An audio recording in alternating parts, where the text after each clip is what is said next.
Pencarian korban longsor di Desa Pasir Langu, Bandung Barat sudah berlangsung selama 7 hari.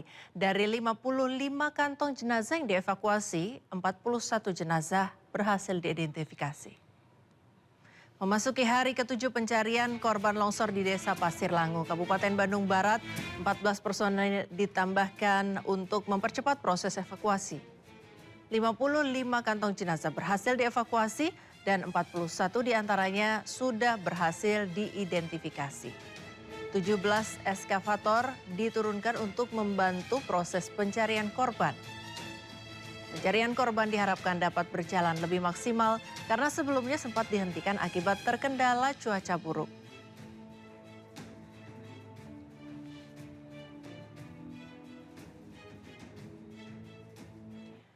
Memasuki hari ke-7 pencarian korban longsor di Desa Pasir Langu, Kabupaten Bandung Barat, 14 personil ditambahkan untuk mempercepat proses evakuasi.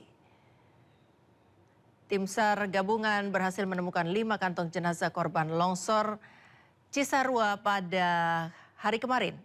Sehingga total dari hari pertama hingga hari ke-7 pencarian korban, tim berhasil menemukan sebanyak 60 kantong jenazah. 17 eskavator diturunkan untuk membantu proses pencarian korban. Pencarian korban diharapkan dapat berjalan lebih maksimal karena sebelumnya sempat dihentikan akibat terkendala cuaca.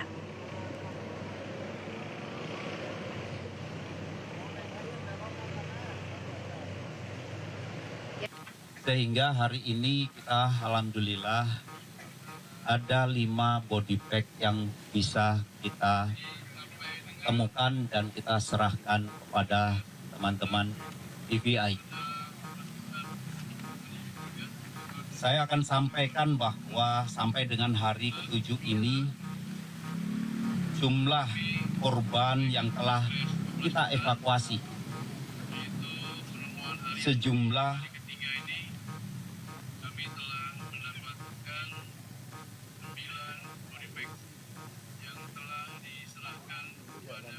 sejumlah 60 body bag. Jadi hari ini telah ditemukan 5 body bag. Sehingga total warga atau yang masih harus kita cari dari laporan awal jumlah 20. Ya pemirsa, untuk mengetahui informasi terkini di sana saat ini kita sudah terhubung dengan Naura Syafika dengan juru kamera Tri Julianti. Selamat siang Naura. Ya Naura, apakah informasi terkini bencana longsor di sana yang bisa Anda sampaikan?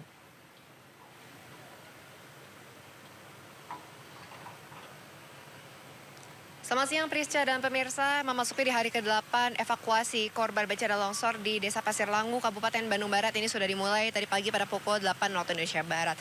Dan kalau misalnya kita lihat di situasi pagi hari ini dengan cuaca yang cerah dan juga mendukung, tim SAR gabungan sudah memulai untuk mencari di titik-titik mana yang sekiranya masih ada korban tertimbun di dalam tanah dengan adanya bantuan 17 eskavator baik yang berukuran besar dan juga berukuran kecil. Dan Prisca dan pemirsa, di tempat kami melaporkan saat ini merupakan salah satu sektor yang sudah dibagi menjadi beberapa sektor dan ini adalah sektor A1. Bisa kita lihat untuk situasinya dari eskavator ini sudah bekerja keras untuk menggali tanah dan juga menggeser material besar yang sekiranya dari runtuhan rumah dan juga dari batangan pohon yang ukurannya besar-besar sekali. Dan tadi di sektor A1 tempat kami melaporkan ini, kami baru saja melihat secara langsung proses evakuasi dari satu jenazah yang baru saja ditemukan beberapa menit yang lalu, di mana memang untuk kantung jenazah ataupun jenazah yang ditemukan ini tadi langsung diestafet dan juga dievakuasi menuju ke ambulans dan langsung ke Puskesmas Desa Pasir Langu untuk langsung dilakukan identifikasi dengan bantuan tim DVI Polda Jawa Barat. Dan memang di hari kemarin ini juga ditemukan beberapa kantong jenazah juga di A1 ini, sehingga di hari ini diputuskan untuk operasi SAR difokuskan di titik ini di A1. Namun memang tidak hanya di sektor ini saja, Priska dan juga pemirsa. Memang masih ada sektor lainnya, yaitu ada di A2, A3, zona, kemudian ada C1, C2 dan juga zona B. Dan kami kemarin sempat melihat secara langsung juga bagaimana proses yang dilakukan di A2. Namun memang terkendala sinyal, kami tidak bisa melaporkan secara langsung dari zona tersebut. Jadi kami harus melaporkan dari zona A1 ini. Namun kalau misalnya kami gambarkan untuk situasi di zona A2 masih sama persis seperti ini. Tim SAR gabungan yang jumlahnya 3.000 setiap harinya turun langsung ke lapangan dibantu dengan eskavator. Dan juga tadi pagi sempat ada K9 di mana diturunkan sebanyak 22 K9 di mana mereka disebar langsung ke seluruh lokasi zona ini dan nantinya mereka akan menitikkan dengan bantuan bendera begitu, Priska dan juga pemirsa. Nantinya disitulah sekiranya eskavator dan juga tim SAR gabungan langsung menggali yang sudah dititikkan dengan bantuan K9. Dan juga berkaitan dengan jenazah yang sudah berhasil diidentifikasi di hari ke-7 ataupun di hari ke-8 di hari ini masih ada sudah ada 44 yang berhasil diidentifikasi dan juga sudah diserahkan kepada pihak keluarga. Berkaitan dengan posko pengungsian ini jaraknya memang lumayan jauh dari lokasi kami melaporkan. Ini sekiranya jaraknya 3-4 km menuju ke posko pengungsian yang berada di Balai Desa Pasir Langu. Dan sekarang ada 500 hingga 600 jiwa yang masih mengungsi dengan adanya bantuan logistik yang setiap harinya terus masuk dan juga diterima tepat sasaran kepada para pengungsi yang ada di sini. Sementara itu, Rizka. Ya, terima kasih rekan Naura Syafika dan juru kamera Tri Julianti melaporkan langsung dari Cisarua, Jawa Barat. Selamat bertugas kembali, jaga selalu keselamatan. Ke informasi selanjutnya, pemirsa, status tanggap darurat bencana di Aceh diperpanjang untuk keempat kalinya hingga tanggal 29 Januari 2026. Terkait hal itu, pemerintah Aceh berharap dapat mempercepat pemulihan menyeluruh.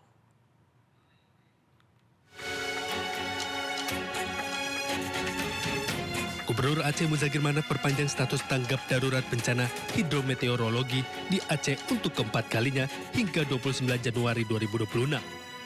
Perpanjangan dilakukan karena penanganan pasca bencana banjir bandang dan tanah longsor dinilai belum maksimal di sejumlah wilayah terdampak.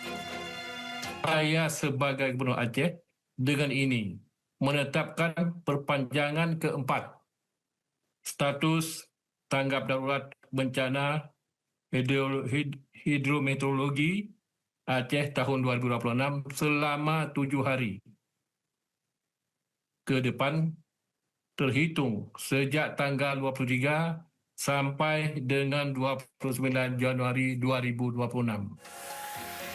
Muzakir Manaf juga menjelaskan proses pemulihan di lapangan masih terus berjalan, seperti pendistribusian logistik, pembersihan lingkungan, layanan kesehatan hingga pemulihan sarana pendidikan di wilayah terdampak bencana. Terkait hal tersebut, pemerintah Aceh berharap perpanjangan masa tanggap darurat ini dapat percepat proses pemulihan menyeluruh, sekaligus memastikan kebutuhan dasar para korban bencana terpenuhi dengan baik. Dari Banda Aceh, Syukri Syarifuddin Ainus melaporkan. Sementara itu, Kejaksaan Negeri Sleman, Yogyakarta resmi mengumumkan penghentian perkara Hogi Minaya yang sebelumnya jadi tersangka usai membela istrinya sendiri dari aksi penjamretan. Surat ketetapan penghentian penuntutan bagi Hogi Minaya tersebut diterbitkan demi kepentingan hukum dan telah diserahkan ke kuasa hukum yang bersangkutan. Pengumuman penghentian perkara Hogi Minaya ini disampaikan Kepala Kejaksaan Negeri Sleman Bambang Yunianto pada Jumat petang. Surat ketetapan penghentian penuntutan bagi Hogi Minaya tersebut diterbitkan tanggal 29 Januari 2026 demi kepentingan hukum dan telah diserahkan ke kuasa hukum yang bersangkutan.